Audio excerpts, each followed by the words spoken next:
پەیوەندیم پێوە کرد وەکو برایکی خۆشەویست زۆر لێکەوە نێزیک بین لە ساڵی 91 پەیوەندیم پێ کرد ئەو مەسئولی بەتالیۆنی پێنجی ئاکرێ بوو سەرتی پەیوەندیم پێوە کرد پاشان شەهیدی جوانمەر کاگەشی بوو بە کارگێری کۆمیتەی ئاکرێ کابراکی دلسۆز ڕاستی زۆر کابرکی باش بوو یعنی لە ڕووی سیاسەت زۆر تێگەیشتی و ئاقل بوو یعنی خەباتێکی باشی دەکرد هەر ئاوات بوو خەونەکانی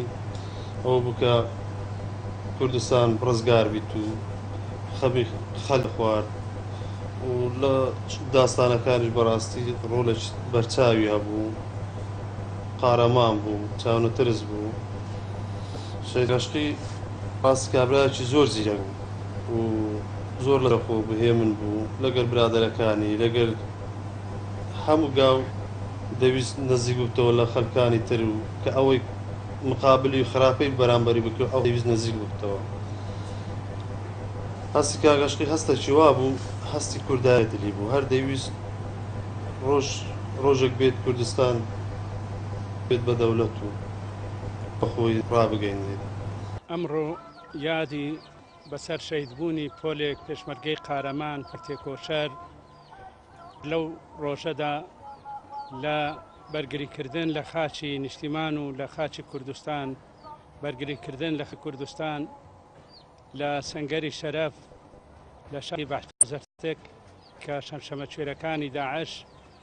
هێرشیان دێنا کوردستان داگیر بکەن ئەو پۆلە پێرگە و هاوڕێکانیان پێشمەرگە قارەمەکان سینجی خۆیان کرد بۆ خەڵغان بۆ ئەوەی داعش بشتێن و لەو ڕۆژەدا تەلیسمی داعشیان شکان شەهیدانی نەمر عەشقی سوورچی نازم نەقەبی جەمیل هەرچی نێوار دۆسکی کە خوێنی خۆیان بە خوێنی گەشی خۆیان شاخی زەرتک و بەعشیقەیان سوور کرد پێویستە نەوەکانی دوا ڕۆژ تا ماون یادی ئەو شەهیدانە لەبیر نەکەن ئەگەر ئەو پۆلە شەهیدە بەرگریان نەکردا بە لەوانەیە زۆر شن ئێستا کەوت بۆ داعش پار لە وەختەی داعش هێرشێکی زۆر دڕندانەی هینا سەرخاچی کوردستان شەنگار و زمار و زۆر شوێنی داگیر کرد پێشمەرگەکانی ما سەنگەریان لە شاخی بەعشیقە دانا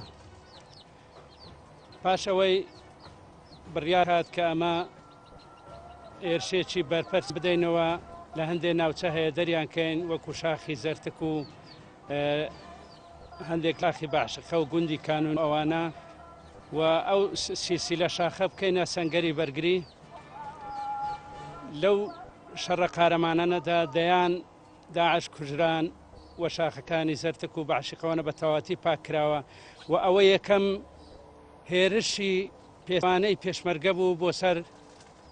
چەتەکانی داعش وەک یەکەم جار بوو تەلیسمی داعش کە یەکەم سەرکەوتنی هێزی پێشمەرگە بوو بەسەر داعشەکاندا لە هێرشێکی بەرپەرسدا کە ئێمە بتوان خاچی کوردستان ڕزگار بکەین ئەگەر چی زۆر نەبوو مەساحەکەی زۆر نەبوو بەڵام یەکەم جار بوو بۆ ورەی پێشمەرگە بۆ ورەی خەڵکی خۆمان بۆ ورەی خەڵکی کوردستان و بۆ دوژمن بیلمێنین پێشمەرگە دەتوانێت دیفاع بکە پێشمەرگەگە پشتیوانی هەبی ئەگەر پێشمەرگە چاوەدێری بکرێ ئەگە پێشمەرگە بە ڕێک و پێچە ڕێک بخرێ بە هەموو شێوەیەک دەتوانین بەرگری لە خاچ کوردستان بکەین و سەپاندمان بۆ هەموو دنیا کە پێشمەرگە تاکە هێز لەسەر خاک دەتوانێت دیفاع لە خاچی کوردست بکە ئەو ڕۆیادا سەرساڵە پۆلێک شەهیدێت یەکەتی نیشتمانی کوردستانن و سەر پەی ئاڤلندا ڕێکنا ئاکرێوەنە لێرەدا ئەم سەرێز و نەوازش داد نوێنین بۆ تەبایەت شەدێن ڕێکە ڕزگاریا خازا گەلێمە تایبەتی شەهیدێن دەستێن چەتێن تیرۆریستێن داعش لۆ پۆلە شەهیدەژی شەهیدی فاندە شهید عشقی سورچی و شهید جمیل سورچی و شهید نازم نقبی شهید نیوار دوسکی و تو دیاره که او پول شهیدانه برگریه قهرمانانه هلچه باشی و چیای زرتک گرن و بێژم ژی ئەو شەڕە شەکی دەستە و یەخەبی کە بخوینە گەشاخۆ نەهێلان چەتەیەن ڕۆستێن داعش یەک بەهستێژی بێنە پێش بۆ سەر ئاخا هەرێما کوردستانی دیارە ئەو شەهیدانە بەرگریەک لە ئاخا پیرۆزا کوردستانێ کرد و لێرەشدا دەرکەوت کە یەکەتی نیشتمانی کوردستان دەبەرە بەهدینا و میسل هەفتێ و نەه شەهید وەکو مەلبەندێ چار و مەلبەندێ هەفت و ئەوانە هەفتێ و نەه شەهید وەکو هێزەکانی هەفتا یەکەتی نیشتمانی کوردستان کە گێخۆ گۆری ئاخا هەرێما کوردستان کرد دیارە لێرەدا ئەم وەکو بەرپرسێ هەیئێ ئەم کورتی دێ بەحسێ ژیاننامە قارەمانانەکەین وەکو شەهیدی فەرمدە شەهید ئەشقی سوورچی کە بەرپرسێ مەلبەندێ ڕێخستان و لەبیە و بەرپرسێ هەیئا بلندا ڕێخستنا فرێبیە و چەندین داستان شەهید ئەشقی وێ تۆمار کرێ یەک شوانە ئەو بود گەلمندا باژێ ڕێسل قیادار عمر ڕەبیعین کەنوەکە ڕێگاهێ مەلبەندی هەفتی ڕێخستنی میسلە سەردە شەهید ئەشقی و بەندەی هاتیە ڕزگارکردن و شەهید جەمیل سوورچی کە کەساتێکی ناسەوەل دەبەرە ئاکرێدا یەک شوانە بیا کە بەرپرسێ پاسەوانێن ئابلندا ڕێخستنا ئاکرێ بیە دەورێکی کاریگەر هەبیە هەل سەرەتا ژیانێدا کورد وەربینە وەل ساڵان و هەتوویەکێوە پەیوەندی ڕێزێت ئێکەتی نیشتمانی کوردستان وە بیا لێرەدا شەهید نیوار کە گەنجێک بیە ساڵە 1970ەوە پەیوەندی ڕێزەکانی یەکەتیمانی کوردستان وەکریا وەل ساڵە 2001 بیا پێشمەرگە و گیانی خۆ گۆری ئاخا هەرێما کوردستانێ کردیا ڕاید نازم نەقەبی کەلچیایە زەک شەڕێکی قارەمانە جێگیری ئامر فەوجێ شێخ مەهدی بیا باوەڕ بکە یعنی داستانێک تۆمار کرد بۆ یەکەتی نیشتمانی کوردستان و ملەتێ کورد کە شەڕێکی دەستە و یەخەبیە لێرەدا ئەس سەرخۆشیێت گەهی هەموو بنەماڵێت شەهیدێت سەرفەز کە ئاخا هەرێما کوردستان خوینەوە یا گەشت ڕزگارینە دارە سەرێ ڕێز نەواژ دەوینین بۆ تەبایە شکە ڕزگاریە خازا گەلێمە ئەمە کۆ بنەماڵە شەهید ڕاید نازم نقەبی پێنجینە 2014 دگەل هەواڵێن خۆ ئەشقی سوورچی و جەمیلچی و شەهید ڕاید نازم نقەبی بە دەستێن تیرۆریستên داعش ئەلچایê zerdek hate şehîdkirin ku şiyayî xwîna xwe wî çiyayê rizgar ket li destên tîrorîstên Daeş bes mixabin ve hate şehîdkirin. Rastî şehîd însanek bû hendî mirov fasayî ket nayê te gotin gel maznaman bû gel biçîka biçî yani însanekî sade bû. Xwe we nebû meselen ev xwe piledar bît xwe mazin ket nexêr yani gel hemî însanekî digund ciya yani hez خود کر حز خلقی کر ویا خلقیش امنی بجید وکی همی کسی که یعنی اداد پروانه بود نمونه کوی راستی او را بچید شری شوه از او بابی ویره بو رابو چه کر گوته بابی من رابو دریتا چه کن یعنی نه لا بابی من چطور گوته صبح معایا سری خود چه کو یعنی دیاریه که دسته که جلکت گوته من ری اول دیاریه سبب بود روزا جمعه بکه يعني تبرر خب که نکو از انسان کم خمازن کمو پلو پایت يعني راستی زور متواضع بو ما همیا راستی وکو بنمایی یکم کسی خطری به مدادنا يعني همی شولد ما و کارد ما عادی يعني ما چه هست بر پرسیارتی ند کر هندی او هبا يعني نوکا راستی پشتی باره ما گلک گرانتلیاتی چنکی او هم تشتید ما بو راستی از خود نمونه که یا بوده بجم نکو اسوی پیشمرگه هر بناسم روزا شهید بوی عمل ویره بوین چونه برا جنازوی از کندک پیشمرگه را چون منایل بوی پیشمرگه خود گوته خوزی شهید بو ما بس او نه یعنی نم ناسی نوی او ناسی نچویش یعنی اوه پیشمرگه الوی دابون یعنی وی شوی بحثی وید کر اول نمونه که بسیط یعنی که من گوه خوب گله بو حتی من گوته حوالت خوش میگوته برای خوب که دیاره بو پیشمرگت خود باش بو نخود چه برپرس هم که پیشمرگت وی هو بحثی وی ناکن برای خوب نه بره راستی باشیا مروی راه کرم باش بید خلقی ده مرویت وکی انسان که عسکری بو بس وکی دی نفهم کشت کمالاتیت بنمالیت خلقی دابو یعنی هر ریدانه که هبا سردانه با اوت گل داو یعنی پیش میا او چوب هاریکاریا خلکی و چو و یا دوش وی بانگشت هل بزارتن و اوان نوی برکه خدا برکه منیه از عسکری من نه همی گاوه برکه خدادنا اگر بیرانگو به هل بزنت بر مالاوی بنگه هل بانگشه بو یعنی روزا هل بزارتن اول بدر که بنگه هل بزارتن بو خدمت کردن یا ایکتی و دوزا ملتی کرد چیه گناه من خلق دسته بو دسته پرسیار من دکت کابا بده خلق به پرسیار دل من کن دکت اری ماهی نزانن باب من شهید ری بازا پیشمرگه و طر میویج چیه و نل دف من آماده افتر می هو سای پیروز خارنا می شمارایه بودی تنو بهنا افی طر می بو چیه ازد گرم داکو استر می پیشمرگه پیروزی باب خوب بینم هرچی نبید پارچکا قمیص باب خو از ببینم و تیر بهنگم و باب یوسفی چاوت خو پیروهم بکم پاشان بشانازی و از اوی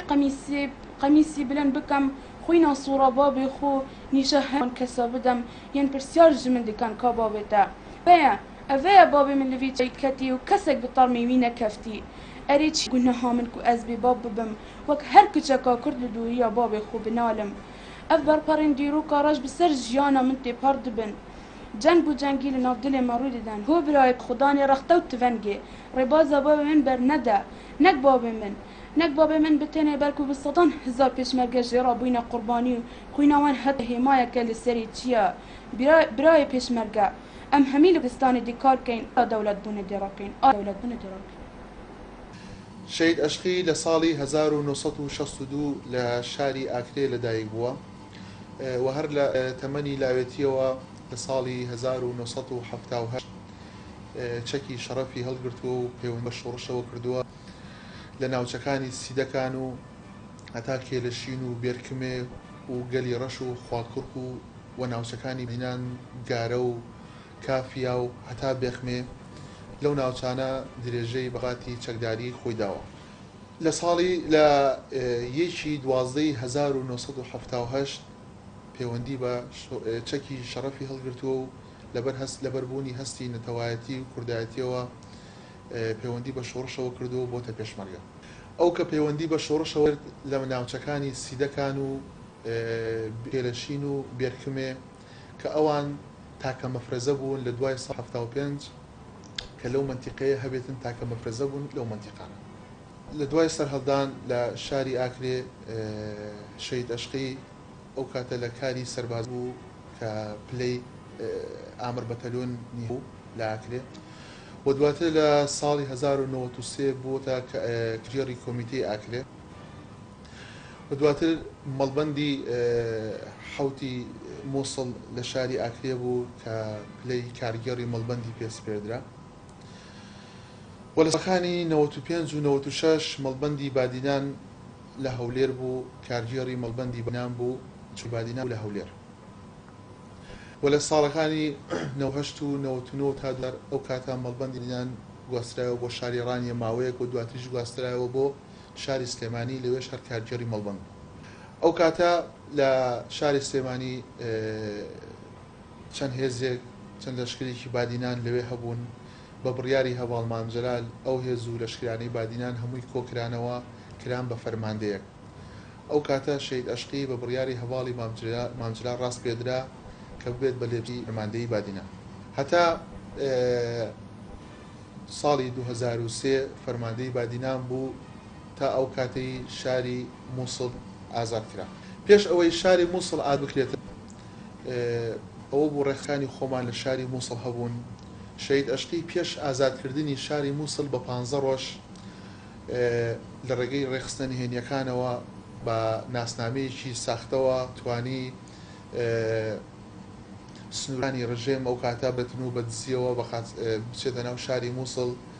لەگەڵ ڕێخستنەکانی ئەو کاتی شاری مووسڵ کۆ بێتەوە و پلانێک دابنێن تا ئەو کاتی کە شاری مووسڵ ئازاد دەکرێتن ئەوان بەشداری تیابوو ئەوان هەستن بە ئازادکردنی شاری مووسڵ 15 ڕۆژ پێش ئازادکردنی شاری مووسڵ ئەو شتە ناو شاری مووسڵ لەگەڵ ڕێخستنەکانی ئەوێ کۆبەوە و هەر لە ناو شاری مووسڵ دامایەوە تا ئەو کاتێ شاری مووسڵ ئازاد کرا ئەو شەوەی کە شاری مووسڵ ئازاد کرا وەکو ڕێخستنەکانی یەکێتی نیشتیمانیستان تا هێزێک کە لە ناو شاری مەقەم بوون کە دەست پێشخەریان کرد بۆ سەرهەڵدانی شاری مووسڵ کە ڕاپەڕین لەوێ و چەند بارگایەکی ئەو بارگانی ڕژێمی ئەو کە دەستیان بەسەرداگرت و ئەو بوو بینایی مەڵبەندیان دامەزراندن و چەند بارگای کۆمیتیان دامەزن لەو شاری مووسڵ کە ئەوان دەوری شیکاریان هەبوو لە دامەزنی مەڵبەندی مووسڵ کاتە هەڵبژێدرا بە جێگیری مەڵبەندی مووسڵ. ئەو کاتە لە ناو شاری مووسڵ دیار مەسەن تەها یاسین ڕەمەزان کە جێگیری سەدام حوسێن بوو بە فەرمانی بەڕێز کاکۆسەد کە شەید ئەشقی ڕێدرا کە شوێنی تەها یاسین ڕەمەزان بدۆزنەوە لە ناو شاری مووسڵ دەست بکەن. ئەوە بوو شەید ئەشقی فەرمانی کاکۆسەد لەگەڵ چوار هەواڵی خۆی کە ئەوانیش لەلایەن کاکۆسەتەوە ڕاست پێدرا بوون. من لەوانەیە ناوەکانم هەمووی بەڵام کاک سەرباز بوو، کاک نەقیب مەولود بوو، گەر هەڵە نەبم کاک ڕەش بوو. ئەوەندەی من ئابم ئەو 4 کەس 5 کەس بوون کە بەم کارە هەڵسان لە ناو شاری مووسڵ کە توانیان شوێن تا ڕەمەزان بدۆزنەوە و وەگیری بکەن. ئەوان کارەکەیان زۆر بەنهێنی بوو، نان دەتوانی هیچ هێزێکی خۆمان کە بەکار بهێنن لەبەرەوەی ئەو معلوماتە نەدرتن پیلانەکە شف نەبێتن. ئەوە بوو هەر 4-5 کەسە خوان هەڵسان بە دەستکردنی تەها یاسین ڕەمەزان و خوان هەڵسان بە جێبەجێکردنی ئەو پەنا کە لە ڕێگەی سکرتێرەکەیەوە بوو کە پێش چەند سەعاتێک دەستگیریان کرد کە لە ڕێگەی سکرتێرەکەیەوە وەبزانم ناوی عەقید محەممەد بوو. ڕێ عەقید محەممەد کە سکرتێری تەها یاسین ڕەمەزان بوو توانیان شەو وەبزانم سەعات 9 شەو بوو توانیان شوێنەکەی بدۆزنەوە و دەستگیری بکەن. لە دوای ئەوەی کە لە شاری مووسڵ گەڕایەوە بۆ شاری ئاکرێ هەیئەیان دروست کرد بە ناوی هەیئەی باڵای ڕێخستنی ئاکرێ کە بە بڕیاری مەکتەبی ڕێخستن ئەو هەیئەیە دامەزرا پلەی کرابە بە پرسی ئەی باڵای ڕێخستنی ئاکرێ شاری ئاکرێ. شەید ئەشقی هەر لە بیدایەوە کە لە شاری ئاکرێ خزمەتی بە خەڵکی یەکێتی کردووە و خزمەتە ئیشەکەی خزمەتی بۆ خەڵکە گەیاندووە هەر لە ناو خەڵکدا بووە. کەسێک بوو لەگەڵ خەڵکی سیاسی بوو. ئەم منتیقێش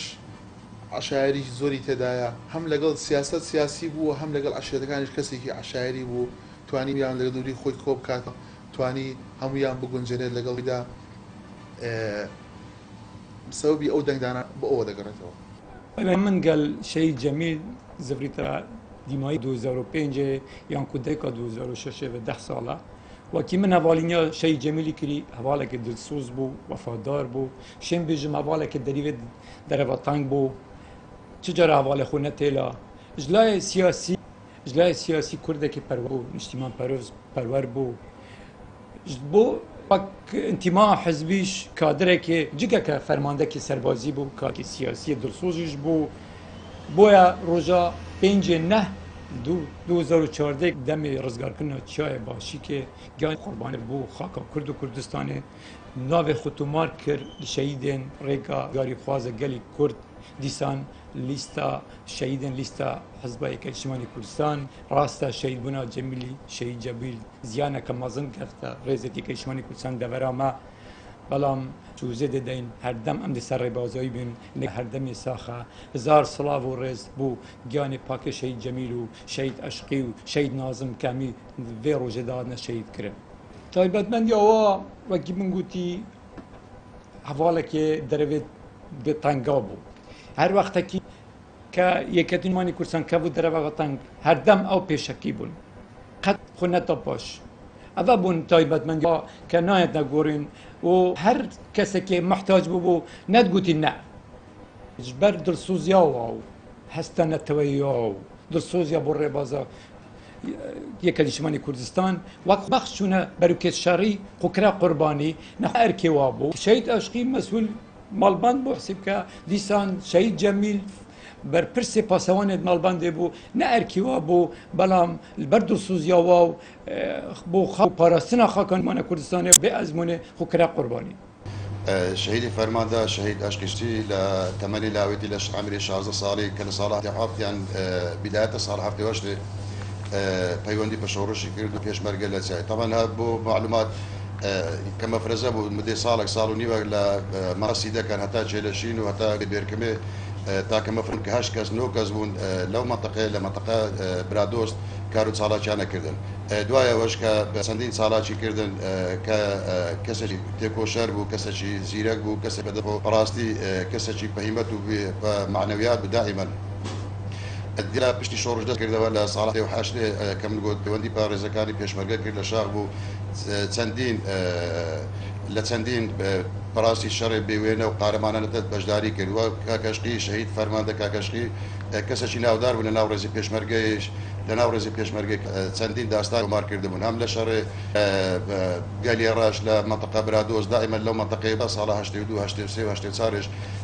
چەندین چالاکی کردن خاستە لە مەنتەقە کافیە لە مەنتەقە سەدا بێخمێ لە مەنتەقە جەبەر چایەگای دیار بوو هەتا ڕانەوە و 1 و 92 هەر بەردەوام لەسەر پێشمەرگایەتی پێشمەرگەیەک بوو بێدا بە ڕەشمەرگەی شاغ بوو لە دوای نۆتویەک دوای هەر ڕاپەرینە ساڵان نۆتوی لە ئاکرێ وەکو کادرێکی حزبی دەست بەکار بوو ئەم پلەی حزبی بڕێن لە دوای بڕیارە کۆنگرێ یا یەکێتی نیشتیمانی کوردستان کە مەڵبەندێ بادینە دەمز بوون دیارە ئاکرێ بۆ هەیەی باڵا ڕێکخستنی ئاکرێ وەکو ڕێکخستنەکە سەرپەرشی لەسەر ڕێکخستنی هەردوو قەزای ئاکرێ و دەڕەش دیار بوو دوو لەبارە ڕێکخستن و مەکتەب سیاسی پێباش بوو شەیدی فەرماندە کاکەشقی سەرپەرشتی هەیە بکات و مەسئولی هەیە بیت بەڕاست فترە هەواڵ عشقی کە بەرپرسی هەیە ئاکرێ بوو لە کار و چاڕێکی زۆر باشی کردەوە یەکێتی نیشتیمانی کوردستان دەورێکی باش لە مەنتەقەیە و هەم دەنجی یەکێتی نیشتیمانی کوردستان لە فترێ لای هەلهەبەرنە دەنجی زۆر باشینان و دیار بوو هەر لەو ماوەیەدا شەڕێ داعش تووشێ بە کوردان بوو بەڕاستی کاکەشقی شەیدی فەرماندە هەم کادرێکی حزبی بوو هەم کادرێکی سەربازی بوو دیارە وەکو ئەرکەشی نیشتیمانی کوردایەتی تەحملی نەکرد یەکچۆ پەیوەند و خۆبەخشێک پەیوەندی بە ڕێزی پێشمەرگا کردن لای بەعشیقە و هەم لە مەنتەقە حەمدانیە هەم لە مەنتەقە بەعشیقە و حەمدانیە و عەلیە ڕەشەوانە دیار و بڕیار مەکتەب ڕێکخستنیش بوو کادر لە حزبێ دەوام کە بەڵام کاکەشقی شەهید عشقی پێباش بوو هەم وەکو سەربازێک یان وەکو پێشمەرگەیەک دیفاعی لە هەردوو کوردستانی بکەن بوو لە 5 2010 لە شەڕێکی دەستەوە یەخەدا بەڕاستی شەڕێکی کەم بێنە کاکەشقی شەهید بوو دەگەت دوو هەواڵ شەهید جەمیل سوورچی و هەواڵە چریکە کە خەڵکی سێمێلێ بدۆ بوو هەزاران سڵاو لە گۆڕێ پاچێ شەهیدی فەرماندە کاکەشقی نەشەهیدان دیارە کاکەشقی فەرماندەیەک بوو سەربازی کادرێکی حزبی بە چالاک و بەتوانا بوو جانی خۆشی کردە قوربانی بۆ ئاخا کورد و کوردستانی بوو